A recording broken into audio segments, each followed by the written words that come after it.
We're coming up on the anniversary of September 11th, and as is always the case since it's happened, as we get closer to the anniversary, people always step back and start thinking about and reflecting on the events that happened on September 11th, 2001. And today we want to talk about, as Christians, what is the Christian view of September 11th, and how should we as Christians look at the events that transpired that day? Now, there are two ways of looking at the events of September 11th.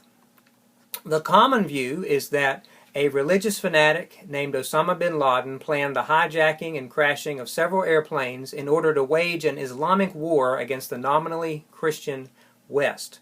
That's probably how most people look at it in some form or another.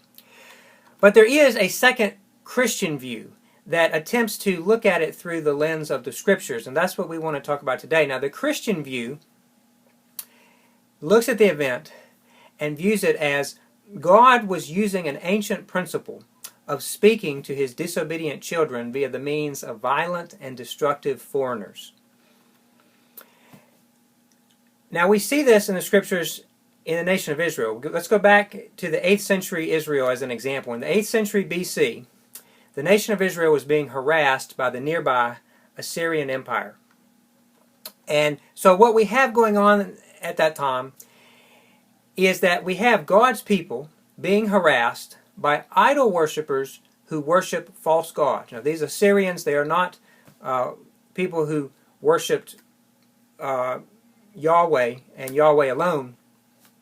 These are idol worshippers, and they have come in and began to harass and persecute and eventually physically attack the nation of Israel. Now, we see this event, this Assyrian kind of terrorism campaign against the nation of Israel. We see it described in the book of Isaiah. When we look in chapter 28, Isaiah is describing the situation of, what it's like to live in Israel at that time, that this Assyrian terrorism campaign is happening. And here's how he describes the situation in Israel then. Isaiah 28, verse 7, he says, "The priest and the prophet have erred through intoxicating drink. They are swallowed up by wine. They are out of the way through intoxicating drink. They err in vision. They stumble in judgment. For all tables are full of vomit and filth. No place is clean." Now, let's break this down a little bit. Okay, let's look back at verse 7 here. It says, "Now, however," at the time that the Assyrians began their terrorism campaign against the nation of Israel in the 8th century BC. It says, "Now, however, Israel is led by drunks who reel with wine and stagger with alcohol. The priests and prophets stagger with alcohol and lose themselves in wine. They reel when they see visions and stagger as they render decisions. Their tables are covered with vomit. Filth is everywhere." Now, what is he talking about? All right, he's laying down the description that the spiritual people, okay, the spiritual leaders have reached a point to where they are these incredibly corrupt individuals. Now, it's one thing for the average person to be sinful in a society, but when religious leaders are sinful, you have reached the pinnacle of sinfulness in a society. Because generally the way it works is that the average person may not be living the way that they should be living, but you can look to your religious leaders and they are going to set an example for you. They're going to be very reverent in the way they live their lives. But in Isaiah's day, that is not the case. When you look to the people who should be the most religious, the priests and the prophets, Isaiah says you see them consumed with alcohol and drunkenness. And what he is saying is that their vision, their focus has become distorted. Okay? Just like when a person drinks too much alcohol, what happens? They don't think clearly, they don't see clearly, they don't make judgment decisions clearly. They they make misjudgments. They make miscalculations. They don't think clearly. And what Isaiah is saying is that the priests and the prophets, because of their sinfulness, they're not seeing clearly. They're not making clear and faithful judgment calls. The decisions that they're making, the example that they're setting, the things that they're teaching, they're in error and they're in wrong. And he likens it to a situation where someone has drank so much alcohol that it made them vomit. And then after they did that, they drank more alcohol and they vomited again. And they continued to drink and continue to vomit until the whole table was covered with vomit and there was disgusting filth everywhere. Okay?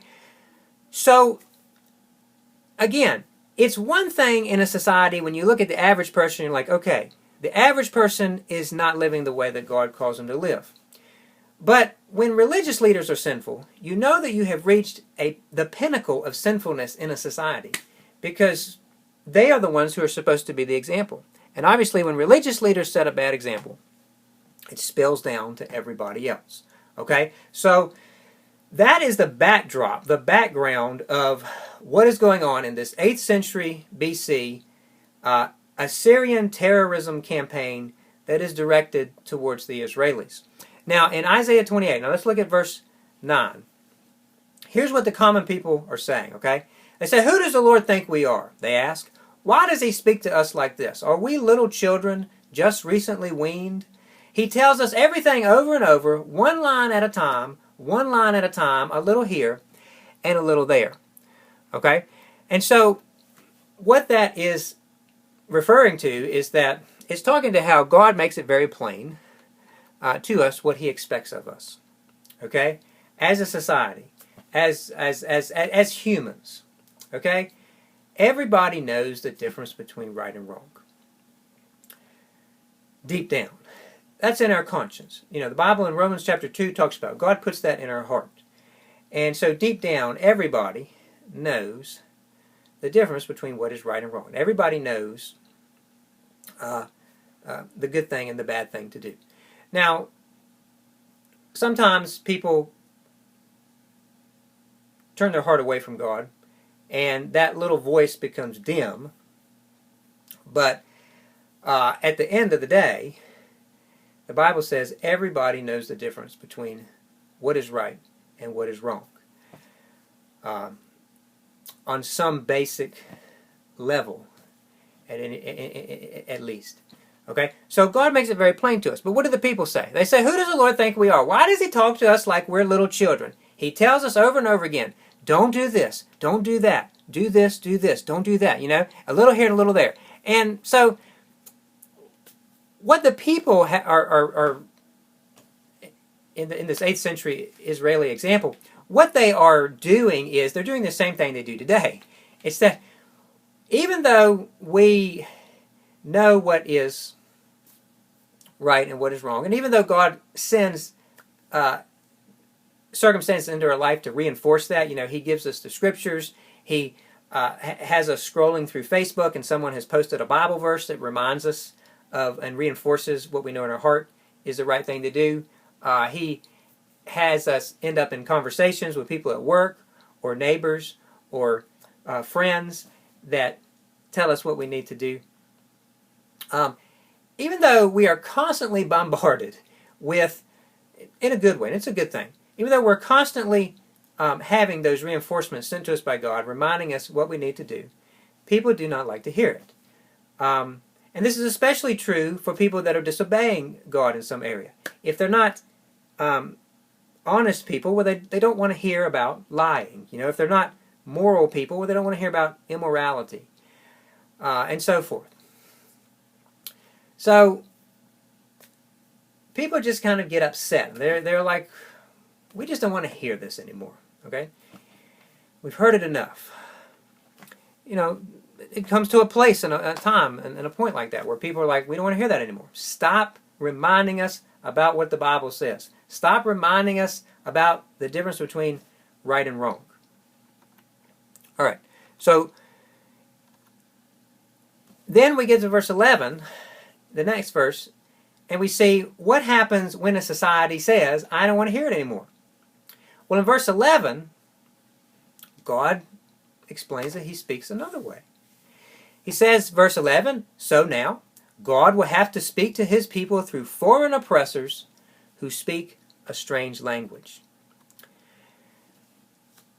And he goes on to say, he goes on to, in this passage, to talk about how, God has told his people, here is a place of rest. Let the weary rest here. This is a place of quiet rest. But they would not listen. In other words, here's the way to do things so that you can save yourself a lot of trouble in life. Be moral, upright, honest, God-fearing people. And you will save yourself a lot of trouble that you will bring onto yourself by being the exact opposite of all that. Okay? There's a reason that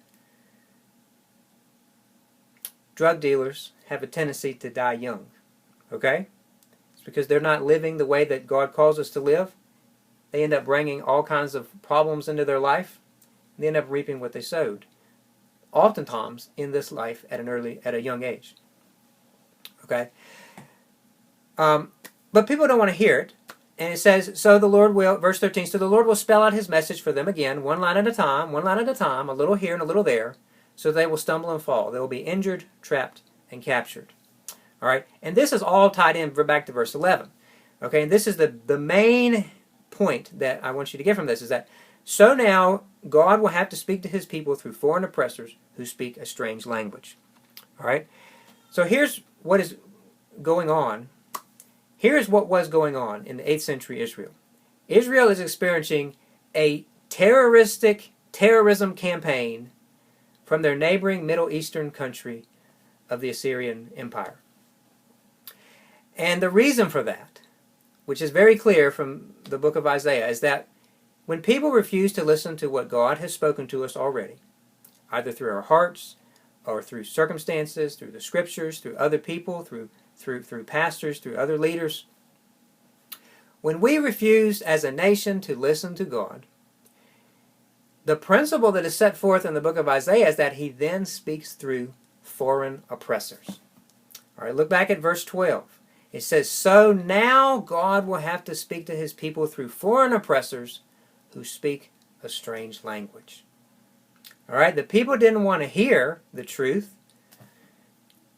When God's true prophets and true priests spoke to the people, they said, we don't want to hear it. Stop reminding us about all this. Why do you keep telling us all this stuff about living a certain way? We don't want to hear it. We just want to do things our way. So when that happens, the Bible says in the book of Isaiah that then God said, okay, I'll speak a different way. I'll speak through other people. And this is exactly what happened on September 11th, 2001. Now, I know what a lot of people might be saying. You might say, I need more evidence of God speaking through that event. And what do you mean by God speaking through that event?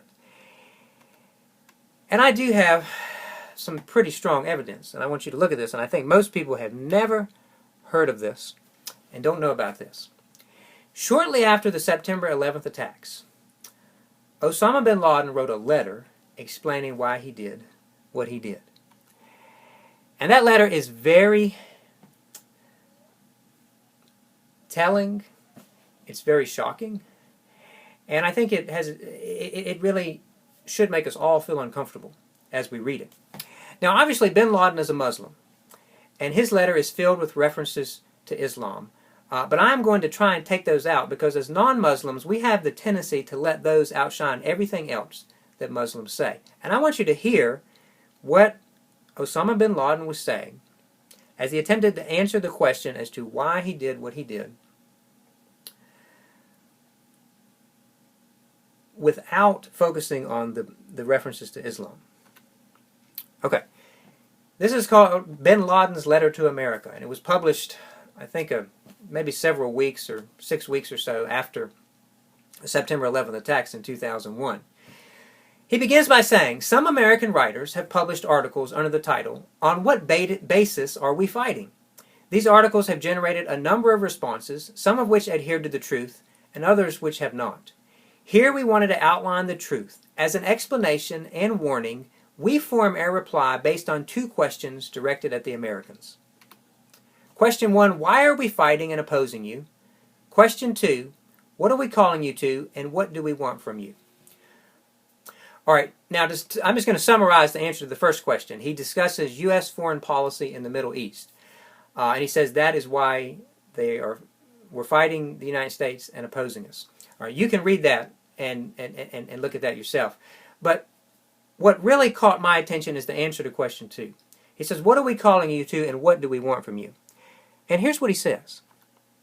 He says, question 2, as for the second question that we want to answer, what are we calling you to, and what do we want from you? The first thing that we are calling you to is the religion of sincerity, the best of manners, righteousness, mercy, honor, purity, and piety. It is the religion of showing kindness to others, establishing justice between them, granting them their rights, and defending the oppressed and the persecuted. It is the religion of enjoining the good and forbidding the evil with the hand, tongue, and heart. It is the religion of total equality between all people without regarding their color, sex, or language. The second thing we call you to is to stop your oppression, lies, immorality, and debauchery that has spread among you. We call you to be a people of manners, principles, honor, and purity, to reject the immoral acts of fornication, homosexuality, intoxicants, gamblings, and trading with interest. We call you to all of this that you may be freed from that which you have become caught up in, that you may be freed from the deceptive lies that you are a great nation, that your leaders spread amongst you to conceal from you the despicable state to which you have reached. It is saddening to tell you that you are the worst civilization witnessed by the history of mankind. You are the nation who choose to invent your own laws as you will and desire. You separate religion from your policies, contradicting the pure nature which affirms absolute authority to the Lord and your Creator. You are the nation that permits usury, which has been forbidden by all the religions, yet you build your economy and investments on usury. You are a nation that permits the production, trading, and usage of intoxicants. You also permit drugs and only forbid the trade of them, even though your nation is the largest consumer of them. You are a nation that permits acts of immorality, and you consider them to be pillars of personal freedom. You have continued to sink down this abyss from level to level, in the face of which neither your sense of honor nor your laws object. Who can forget your President Clinton's immoral acts committed in the official Oval Office? After that, you did not even bring him to account, other than that he made a mistake, after which everything passed with no punishment. Is there a worse kind of event for which your name will go down in history and be remembered by nations? You are a nation that permits gambling in all its forms. The companies practice this as well, resulting in the investments becoming active and the criminals becoming rich. You are a nation that exploits women like consumer products or advertising tools, calling upon customers to purchase them. You use women to serve passengers, visitors, and strangers to increase your profit margins. You then rant that you support the liberation of women. You are a nation that practices the trade of sex in all its forms, directly and indirectly.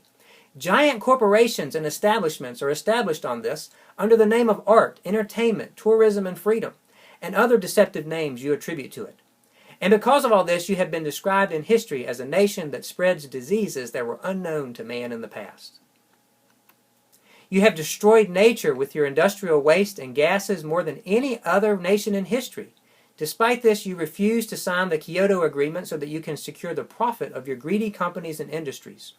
Your law is the law of the rich and wealthy people who hold sway in their political parties and fund their election campaigns with their gifts. That which you are singled out for in the history of mankind is that you have used your force to destroy mankind more than any other nation in history. Not to defend principles and values, but to hasten to secure your interest and profits. Let us not forget one of your major characteristics, your duality in both manners and values, your hypocrisy in manners and principles. All manners, principles, and values have two scales, one for you and one for the others. The freedom and democracy that you call to is for yourselves and for white race only. As for the rest of the world, you impose upon them your monstrous, destructive policies and governments, which you call the American friends, yet you prevent them from establishing democracies. You are the last ones to respect the resolutions and policies of international law, yet you claim to want to selectively punish anyone else who does the same. What we call you to, thirdly, is to take an honest stance with yourselves, and I doubt you will do so, to discover that you are a nation without principles or manners, and that the values and principles to you are something which you merely demand from others, not that which you yourself must adhere to. Sixthly, we call upon you to end your support of the corrupt leaders in our countries. Do not interfere in our policies and method of education. Leave us alone. We also call you to deal with us and interact with us on the basis of mutual interest and benefits, rather than the policies of subdual, theft, and occupation. This is our message to the Americans. Okay, if you did not know that that was Osama bin Laden, you would have thought that you were listening to some Southern Baptist preacher preaching right there. I know you would. But nonetheless, those are the words of Osama bin Laden. And it matches exactly with the lesson that we see in Isaiah chapter 28, where God says, when we refuse to listen to him and drift away from him, he eventually gets to the place where he speaks to us through foreign oppressors who speak a strange language. So now, God will have to speak to his people through foreign oppressors who speak a strange language. And that's exactly what happened on September 11th, 2001, when an Arabic-speaking foreigner orchestrated the worst terrorist attack in American history. And it should have been a wake-up call for us. Now I have to be careful as I put this video together, because I don't want to come across as if I am some type of Al-Qaeda sympathizer or a supporter of Islamic terrorism or fundamentalist Islam, because I'm not. I'm simply a Christian who has studied the Bible enough to know that God has laid down a principle that when his people drift away from him, he will sometimes send wild and violent foreigners who speak a different language to oppress us in an attempt to get our attention. Bin Laden, just like the Assyrians, was a tool in the hands of a sovereign God who controls all that happens in our world. He was no different than the Assyrians that God used like a hammer to speak to the ancient Israelis. God speaks to us in many different ways. He speaks to us through our own people, through pastors, priests, godly men and women that he brings into our life, that call us to do and encourage us to do the right thing. He speaks to us through our consciences, in which he has written his law on our hearts to tell us the difference between right and wrong and what to do. He speaks to us through the scriptures, which give us example after example of people who sought to live for God the way that he calls us to live. He speaks to us through trials, through illnesses, through bad experiences. And it seems that eventually, if we ignore all those things that are sent by God to get our attention, he speaks to us through foreign oppressors. And that is what has been happening for the last 20 or so years around the world, in which fundamentalist Islam, as a tool in a sovereign God's hands, is being used to get the nominally and backslidden Christian West attention. Now, after God speaks to us through foreign oppressors, the only thing left to speak through that I can think of from scriptures, if we don't listen to all these other things, if we don't listen to the people that God brings into our life, if we don't listen to our consciences, if we don't listen to the scriptures, if we don't allow our trials to push us towards God, if we don't listen to the foreign oppressors who are engaging in terrorism campaigns against us, the only thing left to come is destruction. But once destruction comes, I'm not sure you can say so much that it's God speaking to you anymore, but it's your testimony becomes of destruction becomes the way that God speaks to other people. In other words, look at these people that didn't listen to me. I gave them all these chances, all these different ways I tried to reach out to them. They didn't listen to me. Finally, I had to send destruction on them. You learn from their mistake. Don't you follow the example they went down. But once that happens, again, it's not so much God speaking to you, it's God speaking to other people as they look at you. And we don't want that to happen. So let us, as Christians in the West, go back and take the Bible seriously again. Live the way that Jesus commands us to live. Stop looking for loopholes and exceptions and ways to get out of living for God. And let us be the righteous and moral people that we all know in our hearts that we need to be. I'm Daniel R. Jennings, and this has been the Christian View of September 11th.